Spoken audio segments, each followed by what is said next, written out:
हमारे नजदीक आपने कहा पढ़ाएंगे जायज ही नहीं। देवबंदियों से बड़ा तो मुत्तबा सुन्नत पूरी दुनिया में कोई नहीं है। ये वाक़या चूँकि हमारे इलाके का है, इसलिए बाज़ अहबाब ने हुक्म दिया कि इसका जवाब दिया जाए, लिहाजा इसका जवाब पेश खिदमत है। अल्हम्दुलिल्लाहि वहदह वस्सलातु वस्सलामु अला मन ला नबिय्य बअदह, अम्मा बाद। अजीज़ साथियों, अल्लाह रब्बुल इज़्ज़त ने ईमान वालों को ये सआदत दी है कि वो फितनों से गुरेज करते हैं, लेकिन बिदातियों का एक तबका और बिदातियों का एक गिरोह मुसलसल मुसलमानों के दरमियान फूट पैदा करने की कोशिश करता है और बराबर मुसलमानों के दरमियान इंतशार और इख्तिलाफ को बढ़ावा देने की पूरी कोशिश करता है। उनकी सबसे बड़ी दलील उनके आला हजरत का वो कौल है जिसके अंदर नवाब अहमद रजा खान साहब फरमाते हैं कि देवबंदियों के कुफ्र में शक करने वाला काफिर है।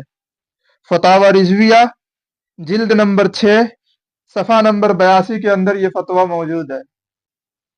बरेलवियत की आवाम ने तो सिरे से इस फतवे को नकारा ही है, लेकिन अहले बिदात के उलमा ने भी इस फतवे को बड़ी तादाद में नकारा और ललकारा है और इस फतवे की सरेआम खुलेआम खिलाफ वर्जी की है। हमेशा ये देखा जाता है कि उलमाए देवबंद की मस्जिदों में अहले बिदात के लोग नमाज भी पढ़ते हैं, उलमाए देवबंद से मुसाफा भी करते हैं और देवबंदी आवाम से वो लोग मुसाफा और मुआनका भी करते हैं और बाहम अपने रिश्ते और अपनी शादी विवाह भी करते हैं।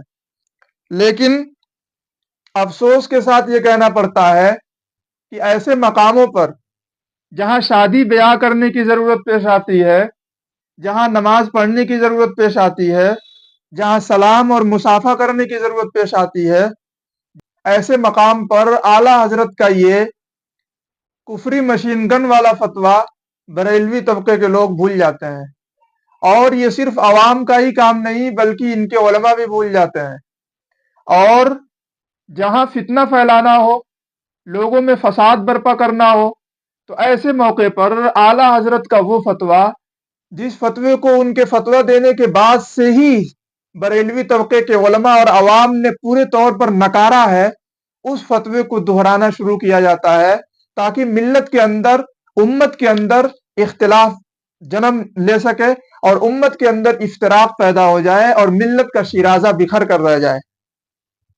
चुनांचे अभी कुछ दिनों पहले एक वीडियो सोशल मीडिया पर गर्दिश कर रही है, जिस वीडियो के अंदर वहां बैठे बिदाती ये कह रहे हैं कि हम आपको अहले सुन्नत वल जमात में से नहीं मानते हैं। यानी वहां जो देवबंदी आलिम दीन उनसे वहां निकाह पढ़ाने के लिए हाजिर हुए थे, बेटी वालों के बुलाने पर उन आलिम दीन से ये कहा जा रहा है कि हम आपको अहले सुन्नत वल जमात में से नहीं मानते हैं। और आगे ये कह रहे हैं कि आप लोगों को धोखा दे रहे हैं, आप आवाम को धोखा दे सकते हैं, एक आलिम को धोखा नहीं दे सकते हैं। यानी उन्हें ये कह रहे हैं कि हम आपको अहले सुन्नत वल जमात में से नहीं मानते हैं और ये बात बावर कराने की कोशिश की गई है कि हम आपको मुसलमान भी नहीं मानते हैं। उनकी बुनियाद और इस जैसे तमाम फितना परवर लोगों की बुनियाद आला हजरत का वो फतवा है जो अभी जिक्र किया जा चुका, कि वो फरमाते हैं कि देवबंदियों के कुफ्र में शक करने वाला काफिर है। लिहाजा आइए हम जायजा लें कि इस फतवे को आखिर सिर्फ उसी वक्त क्यों पेश किया जाता है जिस वक्त फितना फैलाना मकसूद हो, वरना इनकी आवाम रिश्ते ब्याह में इन चीजों का बिल्कुल लिहाज नहीं करती, बल्कि इनके उलमा और बड़े दर्जे के उलमा कहे जाने वाले लोग भी अपनी शादियां गैर मसलक में किए हैं और ये अपने घराने की शादियां उन लोगों ने की हैं। चुनांचे हजरत सदरुल शरिया जिनको ये लोग कहते हैं, उनकी सगी बहन मऊ में गैर मुकल्लिस से वो ब्याही थी। इसी तरह से बिदाती तबके के लोग जिनको शारह बुखारी शरीफ मुफ्ती शरीफुल हक साहब अमजदी बरकाती कहते हैं, उनकी सगी फूफी और उनकी सगी बहन पूरा मारूफ में एक देवबंदी घराने में ब्याही थी اور دیوبندی گھرانے میں ان کی شادی ہوئی تھی۔ اسی طرح سے یہ لوگ جن کو علامہ قمر الدین صاحب اشرفی کہتے ہیں، صدر المدرسین گھوسی، ان کی بھی سگی بہن گھوسی ہی کے ایک اقبال احمد دیوبندی نام کے شخص سے ان کی شادی ہوئی تھی، اور ان کے نکاح میں وہ اپنی اخیر زندگی تک رہیں۔ اسی طرح مدرسہ شمس العلوم کے دستور اساسی کے مرتب مولانا حکیم غلام یزدانی صاحب کی بہن مئو میں ایک دیوبندی مولوی شمس الدین صاحب کے عقد میں اپنی اخیر زندگی تک رہیں، اور ان سے ان کا نکاح ہوا تھا۔ اسی طرح یہ لوگ جن کو فخر المحدثین سلطان الواعظین علامہ عبد المصطفیٰ اعظمی کہتے ہیں، ان کی نانیہال اور ان کی سسرال یہ دونوں پورا معروف میں دیوبندیوں کے یہاں تھی، اور ان کی اہلیہ محترمہ بھی خود دیوبندی لوگوں کے گھرانے سے تعلق رکھتی تھی۔ اس طرح اس کے علاوہ اور درجنوں اس طرح کی مثالیں موجود ہیں کہ جہاں ان لوگوں کی شادیاں، ان کے بڑے علماء سمجھے جانے والے لوگوں کی شادیاں غیر مسلک میں ہوئی ہیں، دیوبندی لوگوں کے وہاں ہوئی ہیں۔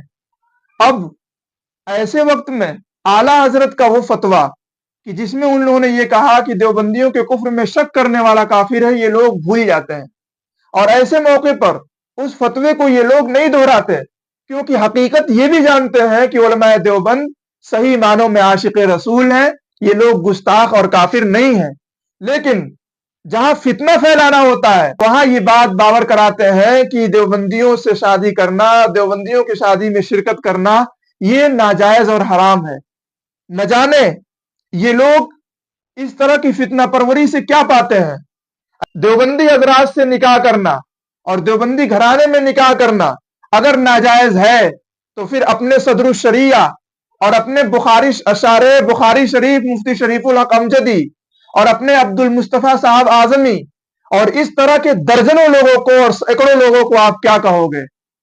اگر ہمت و جرأت ہے تو پھر انصاف کا تقاضا یہ ہے کہ ایسے تمام لوگوں کو آپ اعلیٰ حضرت کے بالا فتوے کی روح سے کہ دیوبندیوں کے کفر میں شک کرنے والا کافر ہے، ان تمام لوگوں کو آپ کو کافر ماننا پڑے گا، اور ان کی نسل قیامت تک جو چلنے والی ہے اسے حرامی اور ولد الزنا ماننا پڑے گا۔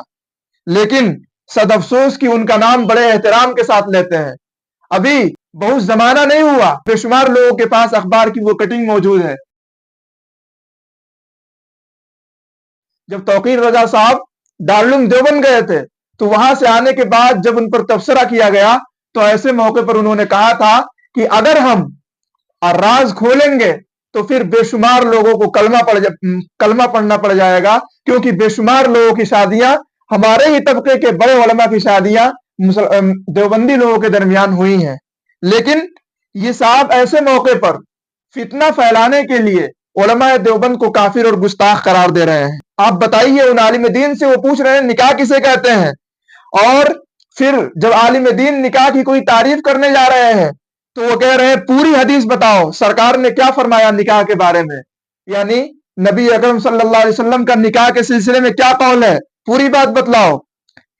پھر اس کے بعد رک کر کے فوراً وہ بتلاتے ہیں اور کہتے ہیں النکاح ینعقد بالایجاب والقبول لفظا بحضور الشاہدین بالغین عاقلین حرین مسلمین، اسی کو نکاح کہتے ہیں۔ تو یہ کہہ رہے ہیں اسی کو نکاح کہتے ہیں، اور یہ پوری عبارت پڑھ رہے ہیں۔ سوال یہ ہے کہ آپ یہ کہہ رہے ہیں کہ پوری حدیث بتاؤ سرکار نے کیا فرمایا نکاح کے بارے میں، کیا سرکار نے پوری حدیث بتاؤ نا سرکار نے کیا فرمایا نکاح کے بارے میں؟ النکاح ینعقد بالایجاب والقبول لفظا بحضور الشاہدین بالغین عاقلین حرین مسلمین، اسی کو نکاح کہتے ہیں۔ یہی الفاظ فرمائے تھے نکاح کے بارے میں، پوری سیاہ ستہ ہی نہیں، احادیث کے تمام ذخیروں کو کھنگال دو اور کوئی ایک حدیث ایسی دکھا دو جہاں نبی اکرم صلی اللہ علیہ وسلم نے نکاح کی یہ تعریف فرمائی ہو، میں تمہاری غلامی نکھانے کے لیے تیار ہوں، لیکن نہ خنجر اٹھے گا نہ تلوار ان سے، یہ بازو میرے آزمائے ہوئے ہیں۔ آپ بتائیں کہ حضور صلی اللہ علیہ وسلم کی کون سی حدیث ہے جس میں نکاح کی یہ تعریف کی گئی ہو، لیکن آپ کے پاس اس کا کوئی جواب موجود نہیں ہے۔ خدا کی قسم، سورج پورب کے بجائے پچھم سے نکل سکتا ہے، رات کے تارے دن میں نظر آ سکتے ہیں، لیکن اس طرح کی کوئی حدیث تم دکھلا نہیں سکتے ہو۔ اگر ہمت و جرأت ہے تو اس طرح کی کوئی حدیث دکھلا دو۔ اولاً تو آپ نے نکاح کی تعریف ہی غلط کی ہے۔ نکاح کی تعریف کیا ہے؟ در مختار ملاحظہ فرمائے، در مختار معاشامی کے اندر جلد نمبر 4 صفحہ نمبر 66 سے صاحب در مختار تعریف کرتے ہیں، کہتے ہیں النکاح هو عند الفقهاء عقد يفيد ملك المتعة، کہ نکاح یہ فقہا کے نزدیک ایسا عقد نکاح کہلاتا ہے کہ جو ملک متاع کا فائدہ دے۔ نکاح کی تعریف علامہ شامی رحمت اللہ علیہ نے جس متن پر حاشیہ لگایا ہے وہ صاحب متن نکاح کی یہ تعریف کر رہے ہیں، اور آپ نکاح کی ایسی تعریف کر رہے ہیں کہ جو نکاح کی تعریف نہیں، شرائط و ارکان ہے۔ نکاح کے شرائط و ارکان کو نکاح کی تعریف قرار دینے کی گمراہی آپ عوام کے سامنے تو پیش کر سکتے ہیں، خدا کی قسم کسی عالم دین کے سامنے آپ پیش نہیں کر سکتے ہیں۔ اور آپ نے ملت کو دھوکہ دیا ہے، اور لوگوں کی آنکھوں میں آپ نے دھول جھونکا ہے۔ ہمارے نزدیک آپ نے کہا پڑھائیں گے جائز ہی نہیں۔ ان عالم دین سے آپ کہہ رہے ہیں ہمارے نزدیک آپ نکاح پڑھائیں گے تو نکاح جائز نہیں ہوگا، تو پھر اپنے صدر الشریعہ صاحب کے نکاح کے جواز کی کون سی دلیل پیش کریں گے؟ اپنے شارح بخاری صاحب کے نکاح کی دلیل کون سی پیش کریں گے؟ اور کس طرح ان کے نکاح کو آپ جواز پر معمول کریں گے؟ اگر جواز پر معمول نہیں کر رہے ہیں اور اپنی اس بات پر واقعتاً آپ قائم و دائم ہے کہ دیوبندی سے نکاح نہیں ہوتا ہے اور دیوبندی کا پڑھایا ہوا نکاح تک نہیں ہوتا ہے، تو پھر ہمت کر کے اپنے صدر الشریعہ اور اپنے شارح بخاری سمیت درجنوں اور سینکڑوں علماء کو فاسق و فاجر اور کافر قرار دیں۔ اگر جرأت ہے اور ہمت ہے تو اس کا اعلان کریں، ہم اس کا انتظار کریں گے۔ پھر علماء دیوبند جتنے بھی دیوبندی عالم ہیں جن لوگوں نے ترجمہ کیا ہے اس کا یہی ترجمہ کیا ہے کہ اے محبوب ہم نے آپ کو روشن فتح دی تاکہ اللہ تعالیٰ آپ کی اگلی اور پچھلی خطائیں معاف کر دے۔ نبی کو یہ لوگ خطاکار کہتے ہیں۔ حضرت اقدس حکیم الامت مجدد الملت حضرت مولانا اشرف علی صاحب تھانوی رحمت اللہ علیہ پر آپ الزام لگا رہے ہیں کہ حضرت اقدس مولانا اشرف علی تھانوی رحمت اللہ علیہ نے حضور اکرم صلی اللہ علیہ وسلم کو نعوذ باللہ خطاکار قرار دیا ہے۔ ذرا بزرگوں کے اس ترجمے کا استہزاء اور مذاق اڑانے سے قبل خود اپنے گھر کی آپ خبر لیجئے کہ اعلیٰ حضرت کے والد ماجد نے اس کا کیا ترجمہ کیا ہے۔ اِنَّا فَتَحْنَا لَكَ فَتْحًا مُبِينًا لِيَغْفِرَ لَكَ اللَّهُ مَا تَقَدَّمَ مِن ذَنبِكَ وَمَا تَأَخَّرَ وَيُتِمَّ نِعْمَتَهُ عَلَيْكَ وَيَهْدِيَكَ صِرَاطًا مُسْتَقِيمًا۔ اعلیٰ حضرت کے والد الکلام الاوزع صفحہ نمبر 62 کے اندر یہ ترجمہ کرتے ہیں، تا معاف کرے اللہ تیرے اگلے اور پچھلے گناہ۔ کیا حضرت تھانوی علیہ الرحمہ کی طرح آپ اعلیٰ حضرت کے والد کو بھی یہ کہہ سکتے ہیں کہ انہوں نے حضور صلی اللہ علیہ وسلم کو گناہگار قرار دیا ہے؟ اور جس طرح حضرت اقدس مولانا اشرف علی تھانوی رحمت اللہ علیہ کو آپ کافر قرار دے رہے ہیں، اگر ہمت و جرأت ہے تو اعلیٰ حضرت کے باپ نقی علی خان کو بھی کافر قرار دیں۔ ہم انتظار کریں گے آپ کی ہمت اور آپ کی دلیری کا۔ پھر حضرت اقدس مولانا اشرف علی تھانوی رحمت اللہ علیہ پر آپ مزید یہ الزام لگاتے ہیں اور کہتے ہیں کہ حضرت اقدس مولانا اشرف علی تھانوی رحمت اللہ علیہ نے غلط مسئلہ بتلایا ہے۔ اشرف علی تھانوی نے اپنی کتاب میں لکھا ہے کہ اگر نجاست لگ جائے انگلی میں تو منہ سے چاٹ لو تو انگلی پاک ہو جائے گی۔ بتائیے پیشاب پاخانہ معاذ اللہ رب العالمین۔ وہ عبارت ذرا پوری پڑھیں، وہ عبارت ذرا پوری سنیں۔ حضرت تھانوی رحمت اللہ علیہ بہشتی زیور حصہ 2 کے اندر فرماتے ہیں، ہاتھ میں کوئی چیز لگی تھی، اس کو کسی نے زبان سے 3 دفعہ چاٹ لیا تو بھی پاک ہو جائے گا، مگر چاٹنا منع ہے۔ یہاں کہہ رہے ہیں مگر چاٹنا منع ہے۔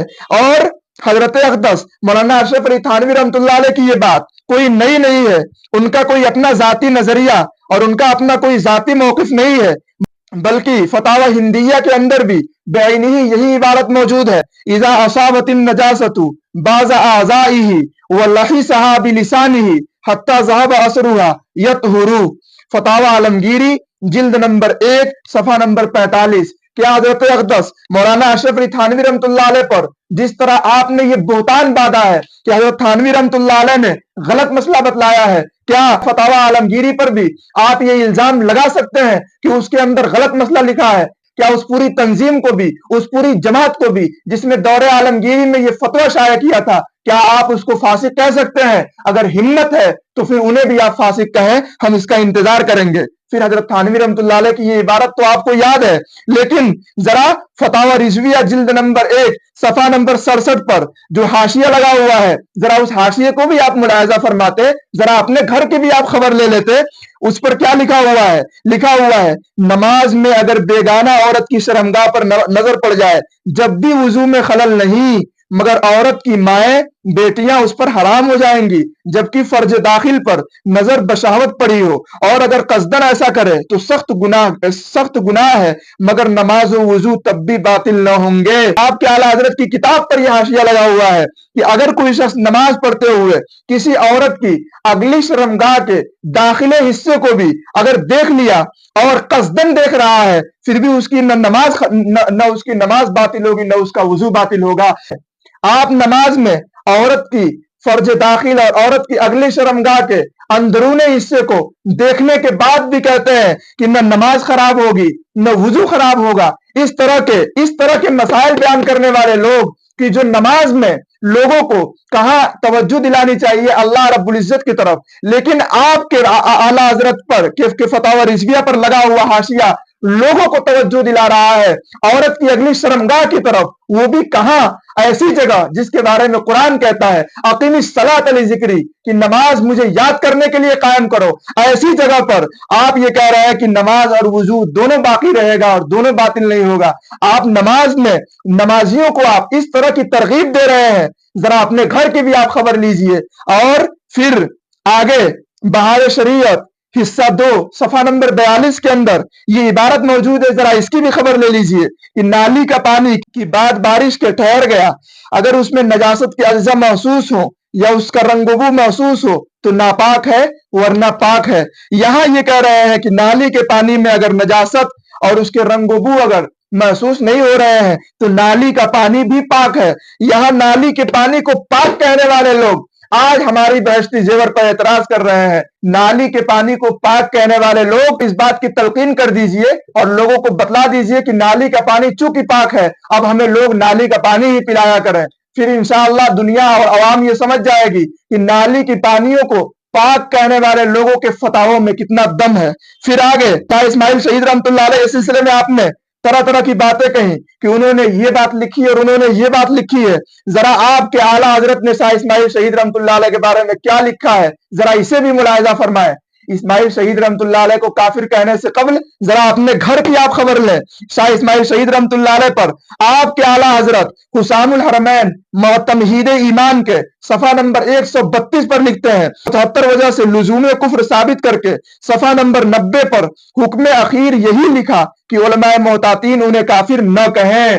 क्या लिख रहे हैं कि 75 तरीके से कुफ्र साबित करके ये कह रहे हैं कि उलमाए मोहतातीन उन्हें काफिर न कहें, यही सवाब है। वहुवल जवाब व बिही युफ्ता व अलैहिल फतवा वहुवल मजहब व अलैहिल एतमाद व फीही सलाम। जब शाह इस्माइल शहीद रहमतुल्लाह अलैह काफिर है तो उनको काफिर न मानने वाले आपके आला हजरत फिर क्या हुए, हमें बताइए आप। फिर आला हजरत के अपने फतवे को भी जरा इनके सामने रख लीजिए। फितना परवर मौलवी साहब देवबंदियों के कुफ्र में शक करने वाला काफिर है। फतावा रिजविया जिल्द नंबर 6 सफा नंबर 82 खुद अपने इस फतवे की रूह से शाह इस्माइल शहीद रहमतुल्लाह अलैह को काफिर न कहके आला हजरत क्या बन रहे हैं, काफिर या मुसलमान, जरा आप बताएं।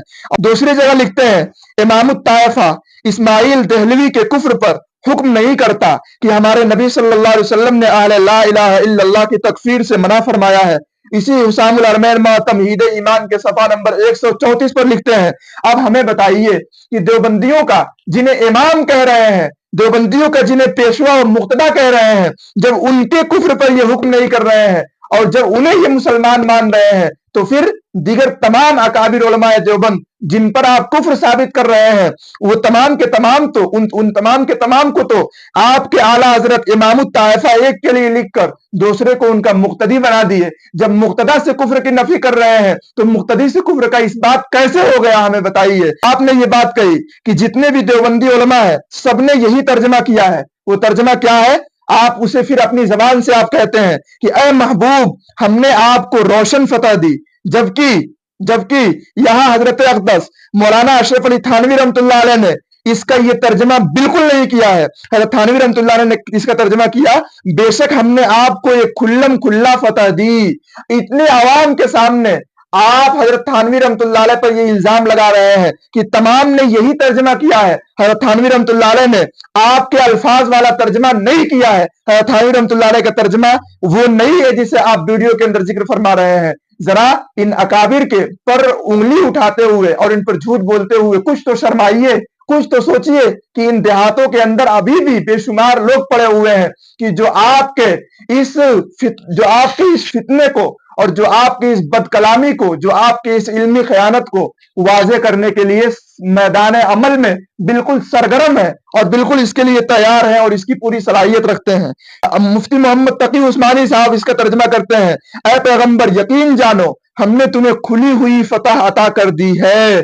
यहां मुफ्ती तकी उस्मानी इसका दूसरा तर्जमा कर रहे हैं और आप अपनी तरफ से अकाबिर उलमाए देवबंद के मुंह में अपना तर्जमा दाखिल कर रहे हैं और इन पर इल्जाम लगा रहे हैं, बोहतान बांध रहे हैं, झूठ बोल रहे हैं। फिर हज़रत थानवी रहमतुल्लाह अलैह ने फिर आगे कहा, ताकि अल्लाह आपकी अगली पिछली खताएं माफ फरमा दे, तो आप इस पर शोर मचा रहे हैं कि उन्होंने हुजूर को खताकार कहा। आपके मौलवी अहमद रजा के वालिद मौलवी नकी अली खान का तर्जुमा भी मुलाजा फरमाया अल कलामुल औज़ा सफा नंबर 62 के अंदर, फरमाते हैं ता माफ करे अल्लाह तेरे अगले और पिछले गुनाह। क्या आप इसकी वजह से, क्या आप इस तर्जुमे की वजह से मौलवी नकी अली खान जो आला हजरत के वालिद हैं उनको ये कहेंगे कि उन्होंने हुजूर को गुनाहगार कहा है और उन्होंने हुजूर की गुस्ताखी की है? फिर आप कह रहे हैं ताकि अल्लाह आपकी अगली और पिछली खताएं माफ कर दे। यही तर्जुमा तो सारे देवबंदियों ने किया है, जबकि इसके अलावा भी तराजिम मौजूद है। चुनांचे मुफ्ती मोहम्मद तकी उस्मानी इसका आगे तर्जुमा करते हैं, ताकि अल्लाह तुम्हारी अगली और पिछली तमाम कोताहियों को माफ कर दे। यहाँ अल्फाज बदले हुए हैं, यहाँ बात वो नहीं है जिसे आप कह रहे हैं, यहाँ बात इसके अलावा है। इन अकाबिर पर झूठ बोलने से पहले जरा अपने घर की खबर लीजिए और उलमाए देवबंद को काफिर कहने से पहले अपने सदरुल शरिया को और तमाम उन उलमा को जिन लोगों ने देवबंदी घरों में शादी की है या किसी दर्जे में उनकी बहन बेटियों की शादी हुई है, आला हजरत के दौर से लेकर आज तक ये सिलसिला चला जा रहा है, इन तमाम लोगों को काफिर और फासिक मानना पड़ेगा और इन तमाम लोगों से चलने वाली नस्ल को वलदुज़्ज़िना और हरामी मानना पड़ेगा। अगर आप इन चीजों का ऐलान कर रहे हैं तो वाकईतन आप अपने इस फतवे पर कायम और दायम हैं। अगर आप इन चीजों का ऐलान नहीं कर रहे हैं तो उम्मत को धोखा दे रहे हैं, मिल्लत के अंदर इफ्तिराक पैदा कर रहे हैं और इंशाअल्लाह सुम्मा इंशाअल्लाह इरशाद रब्बानी सादिक आकर रहेगा, वकुल जाअल हक़्क़ु व ज़हक़ल बातिल इन्नल बातिल कान ज़हूक़ा व मा अलैना इल्लल बलाग़।